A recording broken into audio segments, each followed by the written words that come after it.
Morning all, welcome to this week's course vlog. It's Friday the 21st of January. I'm up here on the first green. It's a very cold, frosty morning. It's starting to thaw now, but it's a chilly one. This week I wanted to talk to you about spring maintenance and what's involved. Fine turf is an extremely intensely managed part of the golf course, and there's nothing more than that than the greens.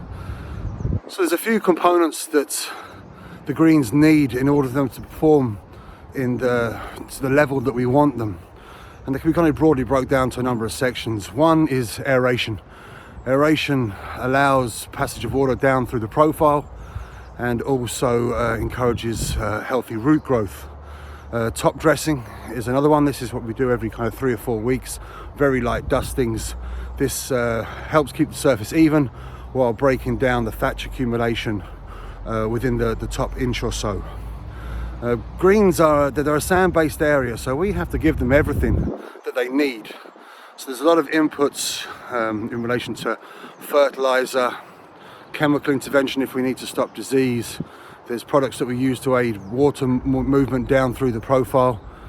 So there's an awful lot that goes on. So what we've done this year, again, traditionally in kind of the early part of March, we would holocore our greens, we'd aerate the whole course including tees and approaches, and we'd top dress. So we're getting a jump on that now this time while we've got this opportunity. Instead of doing it in March, we're getting it done now. So a lot of work going on by the course staff at the minute to get all that essential work done. So what we're doing today is not necessarily for the benefit for the next few months. It's a long-term program, so we're constantly assessing the condition of the root zone, the condition of the turf plant, to ensure that we have the continual high standards that we set ourselves here. So I know sometimes when we're playing golf, it's a little bit of an interference, or you see it as, oh god, the greens are sanded this morning, but it is a continual program to ensure our course, and in particular our greens, are maintained to that high standard. So we can get very technical here, but I'm trying to keep it a very, very broad view of what we're trying to achieve. But just having a little quick look around.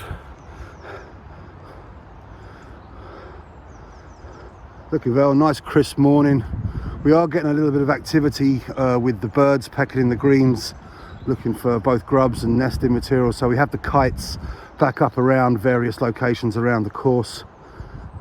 A little bit of a nuisance, but the kites are a very good cultural way of sending the birds somewhere else.